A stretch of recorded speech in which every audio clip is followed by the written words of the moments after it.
Welcome once again to Synergy Bonus, brought to you by Team Synergy. I'm Vigorex. This is the Spoony Paladin. Today we are coming at you with hanging prepositions and broken sentences, because apparently we're talking like Shatner this week. That's okay. Okay.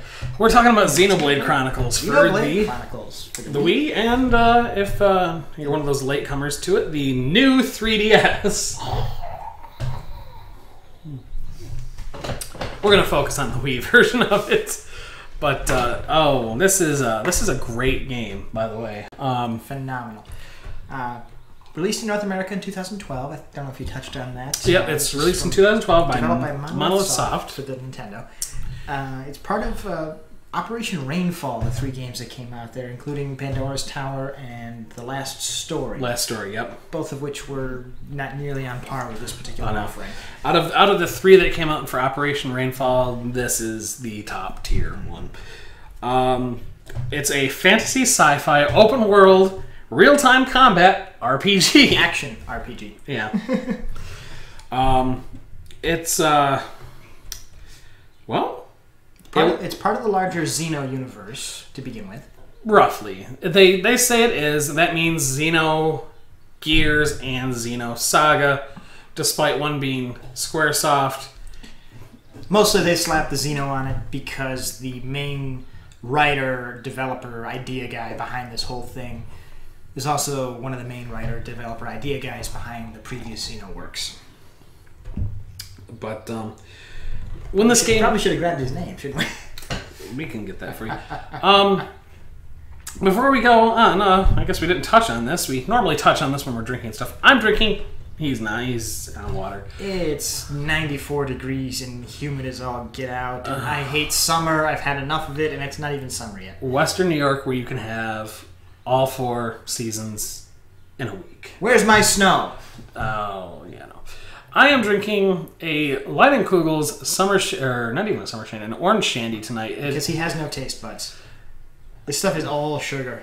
Just, ugh. I'm not gonna lie. I mean, as you can see, it's kind of a cloudy yellow there.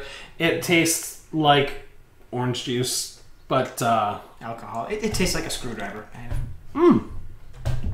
That's a good reference, actually. You know what it looks like, though? What? You know that fiber stuff old people pour in their glass and mix with water?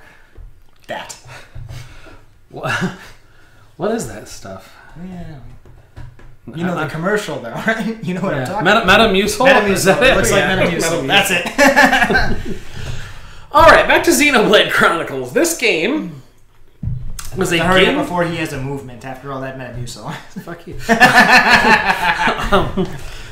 This was a GameStop exclusive, which led to a whole bunch of controversy. A little bit of controversy. We'll touch on that right now, actually. Go ahead. Because it got a limited release in North America, and GameStop picked it up real quick. And because of it, there was, the limited printing, which allowed GameStop to sell used copies for around $90, if not more. And some people were looking at these used copies and they appeared brand new, literally just an open case to make it used. Somebody took the plastic wrapper off and bam. And people were really, really not happy with GameStop. I happened to luck out and get mine actually right around launch. I knew it was coming. I didn't know if I really wanted it. I saw a trailer and I'm like, yeah, I'm going to get it. And I had a gift card, so I went and picked it up. And then he was down in Tennessee, as we touched on. And because he does that sometimes. Not anymore. But he was down there at the time. I'm like, listen, you got to play this game. And you had trouble finding it for a while. Every place I went was sold out. They didn't even have used copies. Eventually, we found one. And I lucked out. It was a new copy, so I only wound up paying about $60 for it. But well worth every penny. Mm-hmm. Fantastic game. And when this game was conceived, it was called Monado Beginning of the World, which is a weird title until you've played through the story and you realize it's not really a weird title at all. No, it just gives away the ending, so... Yeah.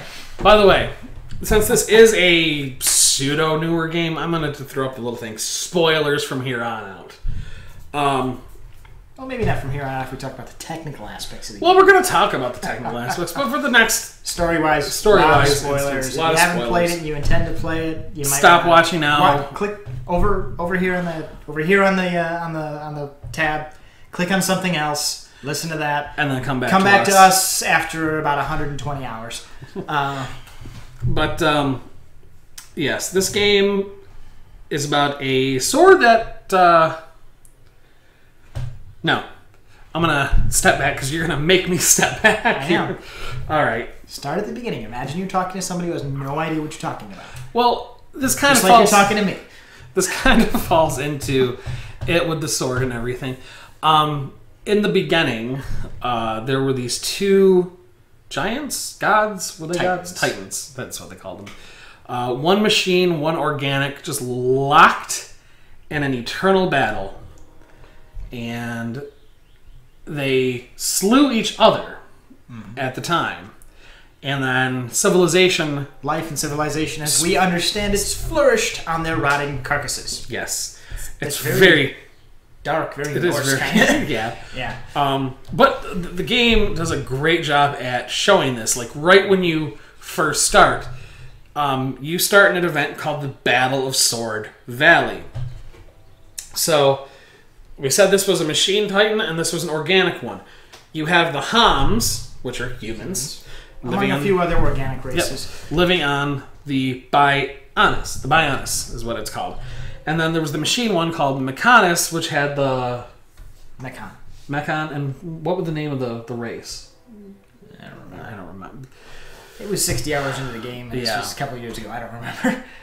But, anyways, they were locked in an... I wouldn't say they were locked in an internal struggle, but they were locked in combat.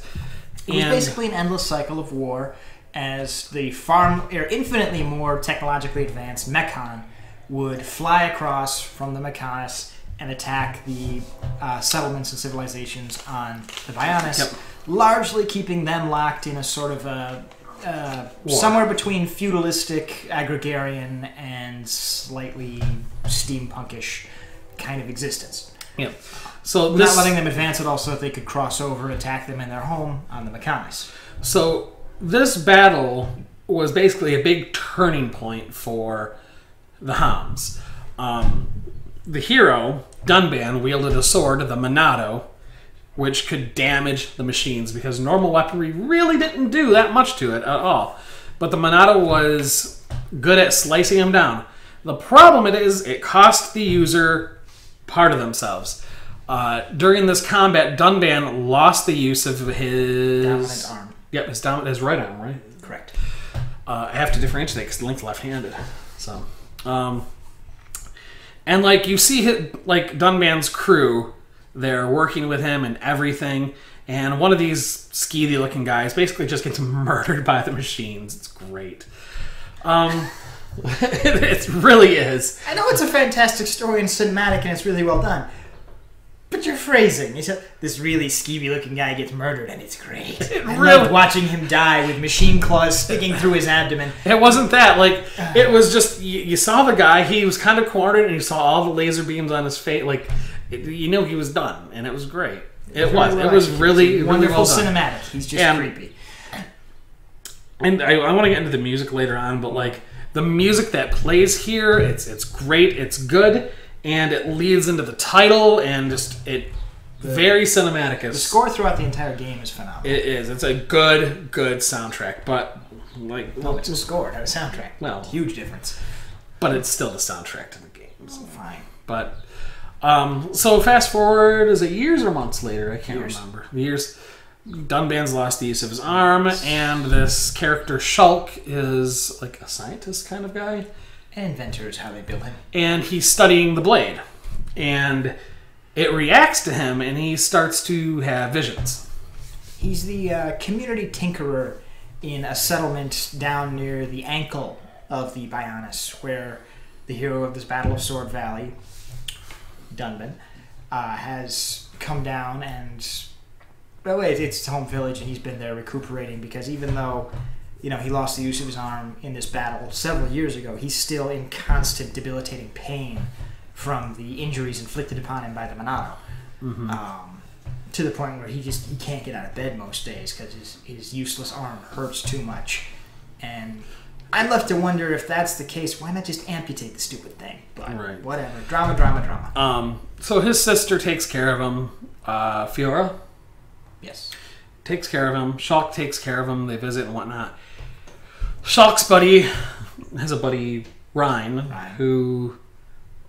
I don't remember what his thing was. All I remember was Ryan became the tank for me for a good chunk of the game. For a good chunk of the game. There's basically 2 tanks in this game. You've got...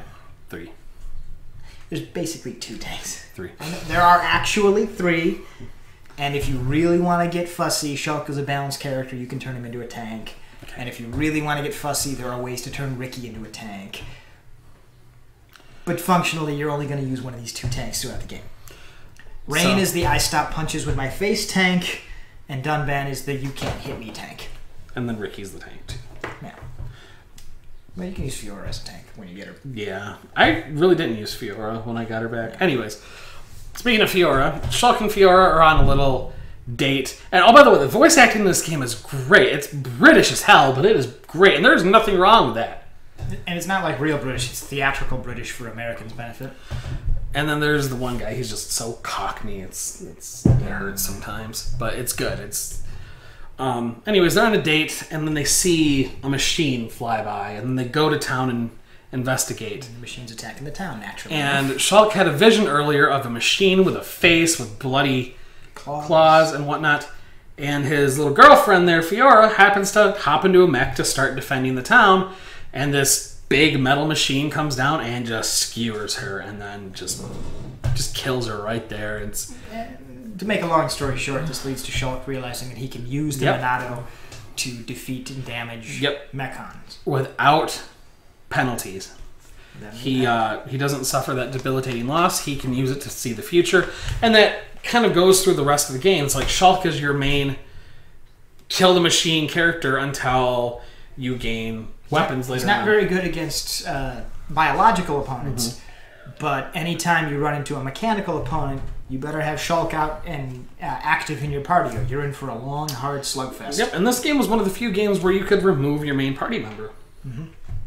And I freely admit, I don't like Shulk at all as a character, so anytime I could get away with not using him, he was on the bench. I kept Shulk in there mainly because he had one of the nice topple abilities that I used. We're going to touch on topple here in a few minutes. When we get to the mechanics and stuff. But I kept him in there because he worked well with my team. But that leads on to the story and just meeting all these wonderful, colorful characters and going through the Bionis. It's the standard fantasy go from town to town approach, but as you're going from town to town, instead of traveling across the land, you're traveling up the Bionis, chasing after the mech that killed your girlfriend there, trying to stop him at exact end and learning more about other mechs along the way. And you get actually a good handful of characters in this game. You've got Shulk, Fiora, because Fiora does come back. There's one of our spoilers. She's the last character that you get. She is the last character you get. Dunban, which Dunban is probably my favorite character in the game. I wish he was in Smash Bros. Instead of Shulk. But he was a naked tank. He shined with no clothing on, basically. The less armor he had, the higher his evasion was, and he could tank. Except for the creams. There were a bunch of armors that were referred to as creams. You got them generally on the Bionis' torso. And they didn't have any weight, so they didn't slow him down as an evasion tank. But they did have some minor stat boosts. Boosts. So, you know, he was wearing armor. It just didn't have a graphic that... And then you got Ricky. By the way, do not Google Naked Dunban. Don't. Or unless that's your thing, then do. And then you got Ricky, Charla. Charla was Anna before Anna was conceived in Overwatch. She would shoot you to heal. A healing sniper, yeah. The mage girl, I can't think of her name right now, which is upsetting. And she was a core part of my party, which is... I only used her in the one fight. She had like the wings on her hair and her head. Spoiler. What? The fact that she has the wings on her head is hidden pretty much for a About a quarter of the game. Not really. I saw them the entire time she was there. Like, and when you get to her hometown, everyone's got the wings on their head. It's just the race. She tries to hide the fact that she's part of that race at first. And that's it for characters, I think. Isn't Ricky. It? And I said Ricky. Did you say Ricky? Yeah. I think that's it, though. Yeah, but you get a good handful of characters, and just... And then the machines with the faces start showing up, and it starts to get kind of sinister because they're taking these deceased people and basically giving them life. Fusing them inside the machines functionally as pilots of these transforming Gundams, really. Yep, so... And it's... So you find out that all of these machines you've been fighting for years... were people. The ones that you've been slaughtering mercilessly, sometimes in very dramatically gory fashion. Particularly the ones with the faces. Have actually had people inside of them. And that was a big story element, was getting Fiora back when you find out that she is one of these characters. The whole story... I felt like this game was going to end at 3 separate points. It's like, nope, story's going this way now. There's more. Nope, story's going this way now. Nope, story's going this way now. I'm like, okay. And normally that pisses me off in a game sometimes. I enjoyed it because I really, really liked this game. If you're speeding through this game, I looked online, it said 68 hours is an average. For a completionist, around 169 hours, so... Not a short game by any means. If you're going to invest in this, you're going to invest a lot of time. Yep, and it is well worth it. So I actually kind of feel bad for anyone playing on the 3DS. Yeah, it's portable, but your battery is going to hate you. Your battery life is not going to... And that's probably on average around 100 hours of those cramped little controls with the buttons and the thing, staring at that tiny screen, and it has much less draw distance, and because it's zoomed in a little bit closer, you have to make the decision: do you sacrifice the visuals of the game and make it more polygonal, or polygons shown and a little fuzzy, or do you zoom way in, preserve the visual integrity, but make fighting more difficult because you can't see as much of the battlefield? It's just RPGs like this have no business on a handheld device. Period. Mm-hmm. And there's a lot more story stuff that we could go into, but I'm going to stop it because I feel like anything I say, aside from the machine face people have actual humans in them, will just ruin everything else. And I already said there were spoilers, but I do not want to spoil anything. That, and as he said, there's a lot of twists and turns. There's almost 200 hours of gameplay here. He could sit here and talk all afternoon. I really could. We're almost out of time. So, but before we go, let's touch on the mechanical stuff. The mechanics. Go ahead, Trav. I'll let you take control of this. So. I can start with the graphics. This is a very pretty game. It is kind of cartoony, if that's not your thing. And they had to... It doesn't have that same sort of crisp clearness you would expect from a contemporary system like the Xbox One or the PlayStation 4. Now remember, this came out on the Wii, the same time that the PS3 and the 360 were viable consoles. I mean, they want to tell you that they're viable consoles now. I'm sorry, the PS4 has been out for a few years. Kill those systems. Please. But anyways, this came out on the Wii, and someone said this looks like a PS2 game, and it kind of does. No, it looks way better than a PS2 game. Maybe a very early PS3 game, but... I would say PS 2.5. It's not a thing, but that would probably be the graphical quality of it. But it does what it needs to do. It's very easy to follow what's going on. There are some truly breathtaking spots and scenes, and not just cut scenes. You'll come up to this ridge, and it's overlooking this huge waterfall that's very clearly modeled after the Queen Victoria Falls in Africa, and there's rainbows everywhere. It's just this huge scenic overlook. And if you're far enough along, there was a conversation there, I think, between Shulk and or not Shulk, between Rain and Charlotte. Yeah. This game has a day-night system too. And out of the swamp with the that's exactly where I was going. It's at night, and the mist comes up sometimes, not all the time, but sometimes, and the music changes between night and day, so it's very atmospheric. It sets the mood. It's just atmospheric. It's gorgeous, and then you realize all of the big monsters come out at night. So we've got this very pretty, relaxing music happening, and all the light shows, and bam, something's chewing on your ass. Yes, I mean, this game, it really does. Mm-hmm. What it sets out to do. It gets a little bit grindy from time to time. It does a little bit, especially when you're trying to get your skill trees and your linked abilities. Yeah, or even just improve the relationships between your characters, because you have to have those characters in the party. And then the game handles very well. Combat handles very well in most regards. There's a couple of hang-ups that I felt were there, and we've argued about this in the past, so we'll get into that. The first big one is I played using the Wiimote and the nunchuck. He played using classic controller. When you're playing with the Wiimote and the nunchuck, you to use your special abilities, anything other than just straight attacking, you have to cycle through using a little D-pad, select your power, and time it and go. And early on in the game, when you've got one or two special abilities, not a big deal. Later and there's some tactical into this too, because your various characters get different abilities. As he mentioned earlier, setting up his team. So like you'll have one guy do a trip attack, and another guy gets a bonus for stabbing enemies that are laying on the ground, and a third person gets a bonus for stabbing people for hitting people that have just been stabbed, and so on. And it keeps stacking, and there's a lot of pre-thought that goes into that. But as you go on, you get more abilities than you have room on your wheel. And with the Wiimote, it just doesn't function as nice. It's not smooth, it's clunky, it makes a lot of fights kind of drawn out. And with the classic controller, it's you're doing it.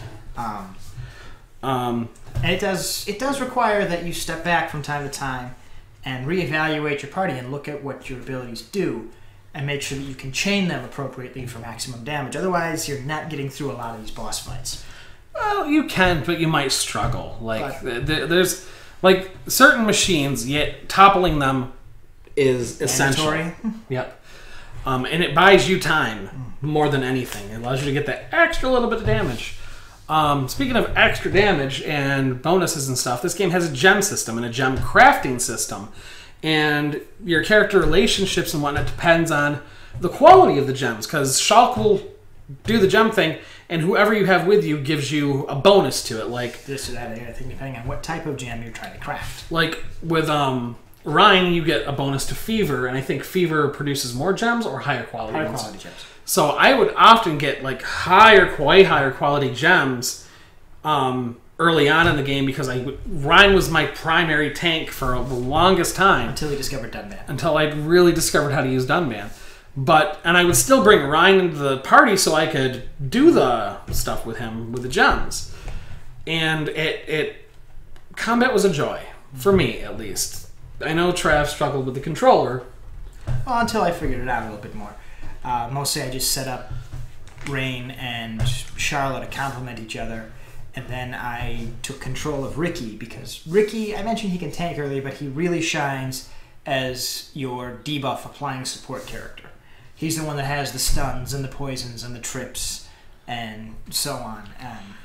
He's really the rogue of the party, which is funny, because he's this bright yellow little ball of fluff with a giant maraca. I love Ricky, just the way he talks. He is the hero pawn. He is this big hero to his village and everything, and he's not a big hero to his village at all. This man is lying to you.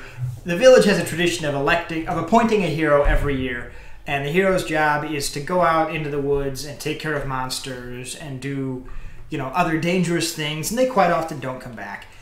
Ricky is a do-nothing, layabout, Andy Cap kind of character who has racked up a whole bunch of debt and has just offended a lot of his cities and towns' sensibilities by being a lazy layabout with, 38 children. That's a lot of kids. Yeah. So they pretty unanimously elected him the hero pawn, so that if an adventure or something came along, he would have to leave and probably not come back. But there's some wonderful. He's also your gag character. He's got some of the most hilarious support conversations. He does, and any of the other characters, particularly Charlotte. Yeah, there is a scene shortly after you get Fiora back, and Ricky and Dunban are on the beach and whatnot, and he's talking to Dunban. He calls him Daddy Pon or something like that, and it's very like. The dialogue and the interactions between everyone it feels natural. Yep. I think that's why I want to say that it feels. There's definitely a lot of chemistry between the characters.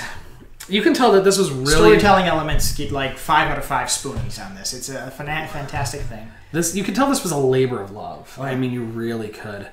Control-wise, there are a few other things, like in your overworld exploration, which there's a lot of. The game really focuses on you finding landmarks and monuments and expanding the map. And you get fast travel, too. You get fast travel to anything that you discover once you do. But in the overworld, all of the characters kind of ice skate a little bit. It's most noticeable with Shulk and Rain. But in general, they kind of go where you need to go, and it's not like it's a game where you can fall off ledges and stuff and die. But it makes sneaking past some monsters a little more difficult than it ought to be. And because this is an open world game and whatnot, like, yeah, you could have your level 12 monsters over here, but right over here is a level 90-some monster, so don't get too close to him or else he's going to fuck you up pretty bad. Pretty bad, pretty quick. But if you can outsmart the monsters, I mean... There's a lot of that. There's a lot of... you can power level. There are ways to power level. There are ways to sneak past powerful monsters when they're sleeping. And then there's the name monsters, which are your rare enemies. And they get different battle music, and I love it. And the treasure is better. Some of them drop unique things that you need for crafting. Yep. Predictably enough. Yeah. Going back to Ricky real quick, I gotta say he was popular enough that he's featured in Smash Bros. Now, as a playable character, twice. He's featured in Shulk's Final Smash, and he is an assist trophy. Not only that, this game also spawned 2 sequels, Xenoblade Chronicles X, which I didn't like as much. And it's okay. And then the new Xenoblade Chronicles 2 for the Switch.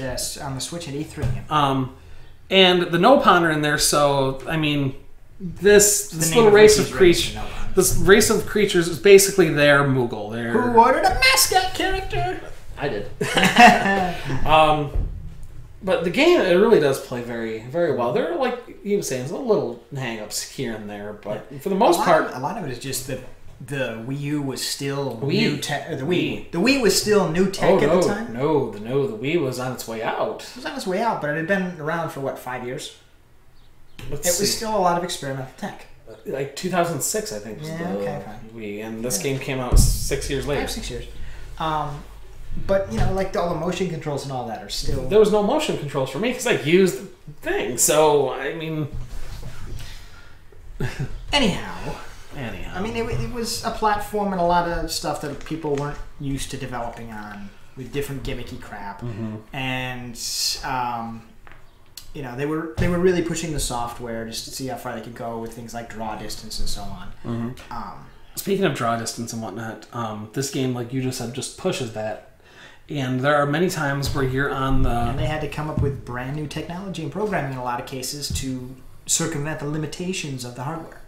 There's a spot on the... There's several spots in the Bionis where you can look at the Mechanis, and it's just... It's absolutely gorgeous. Like...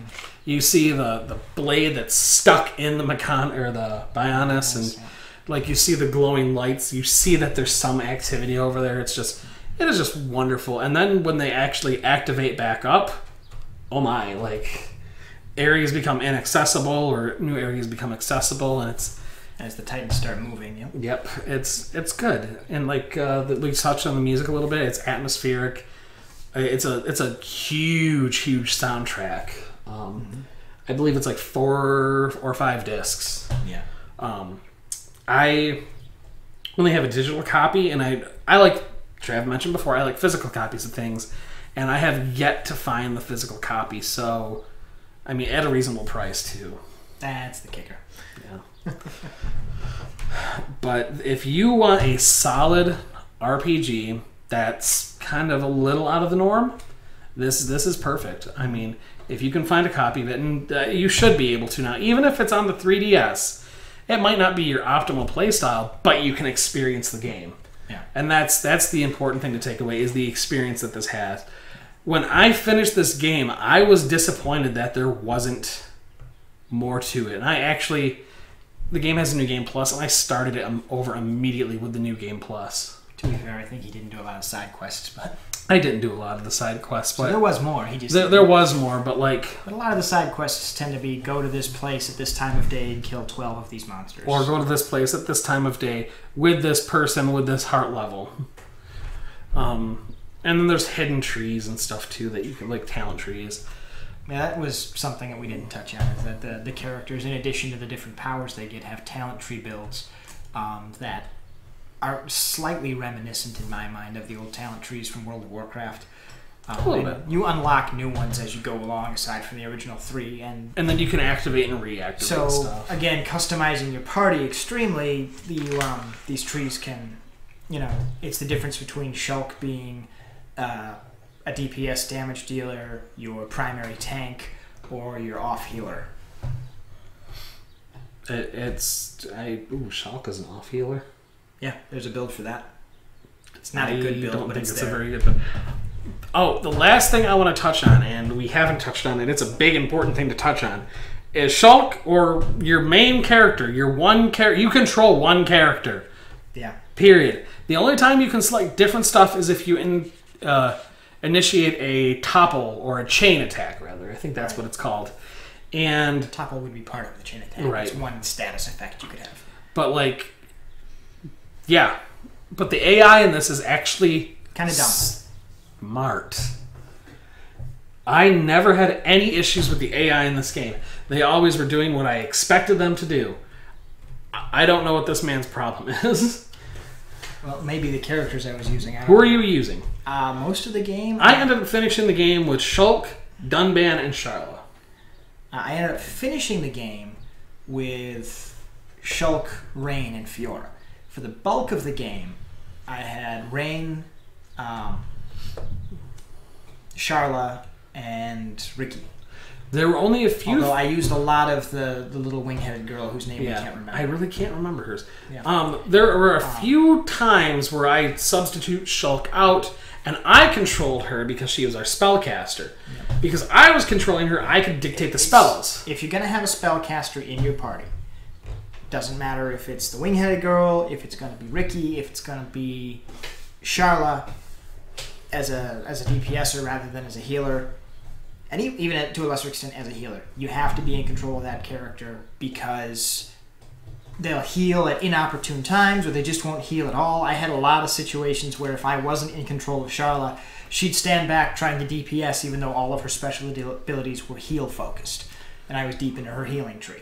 See, I never had that problem. I don't know if there was... I could leave Rain on his own all day long. I think maybe it was with the way the talents were set up, because there was never an instance where she was overhealing. There was never an instance where... A lot of instances where she's underhealing, or just not healing at all. I never had that situation.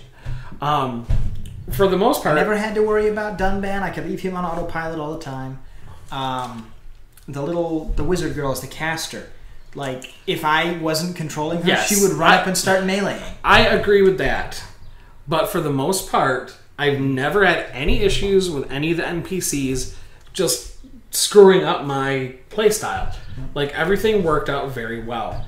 And maybe that's between our different playstyles. Maybe it's the way the talent trees were set up. Maybe it was the party consistency. Maybe I'm a control freak and he's a little bit better at managing. I don't know. But I'll tell you, this game is vastly different compared to, like, say, Final Fantasy XII. Final Fantasy XII has the Gambit system, which the characters in that, you only control one character as well, and your others are on autopilot. But the Gambit system, I think that's what it is, the Gambit system. Basically, you can say, if a party member is at, like, 30% health, heal them. Or you can say, enemy at 30% health, heal them. Like, you could actually have it so your characters are killing you guys and healing the enemies if you're completely dumb as hell at setting up this Gambit system. And as opposed to, Rain has 3,000 hit points. He's taken 1 hit point worth of damage. I should use my big special heal on him right now. Again, never had that problem. Never had that problem. But I don't know why I didn't, but I just didn't. But with Final Fantasy XII is you had to find and unlock those. So your party was just dumb and whatnot. And I know they had an international version, and they tweaked it, and that's why we're getting the Zodiac Age now for the PS4, which should fix a lot of the issues that 12 had. But I'm just comparing the games because they both had autopilot characters. I'm not usually a fan of it, but Xenoblades did it very well for me. Xenoblades did about as well as can be done. Like, I don't want autopilot characters at all. Right. If you're going to give me a party, let me control the whole party. I agree with you there. And the only other game that I feel that did it as well as Xenoblade was Final Fantasy 15.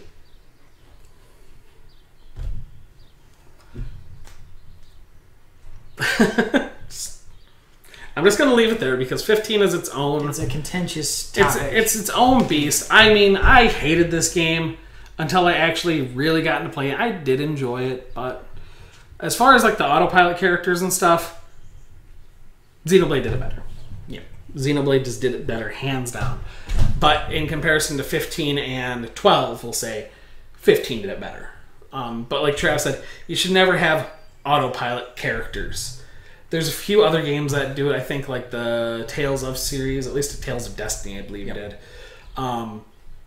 You really should have full control of your party. That's a big thing for me. Yeah. But again, this is an action RPG. It's not a turn-based RPG, so that they're trying very hard to phase out and kill off turn-based RPGs, and I think that's a mistake. Yeah, and you know what? We'll do an episode on that where we'll just kind of talk to you about our opinions on certain things in games. Turn-based RPGs. Maybe just watch a lot of the show and you'll figure out our opinions pretty quick. Over-the-shoulder camera, a lot of stuff like this. That one probably requires its own. Yeah. We got at least 20 minutes on that. But, I mean, we're running a little bit long here, but we could go on for this. We're going to go, we could talk about this game all day. But if you want a solid RPG on the Wii that you might have missed, or you just want to try, the Xenoblade Chronicles. It is worth it. If you can't find it on the Wii, look for it on the new 3DS. Not the 3DS. It has to be the new one because of the extra analog that they put to it. Stick. Yet another reason that these things should never be on handhelds. It's a good game, and in my top list of RPGs, this is like the number 2 spot, at least around number 2, maybe 2, 3, because Chrono Trigger is my number 1 spot. Followed directly by crab walking. That's not that. That is Soul Blazer. Yes. So Soul Blazer is a good game too. Anyways, have a good night. Good night and good gaming. And if you played it, leave us some comments.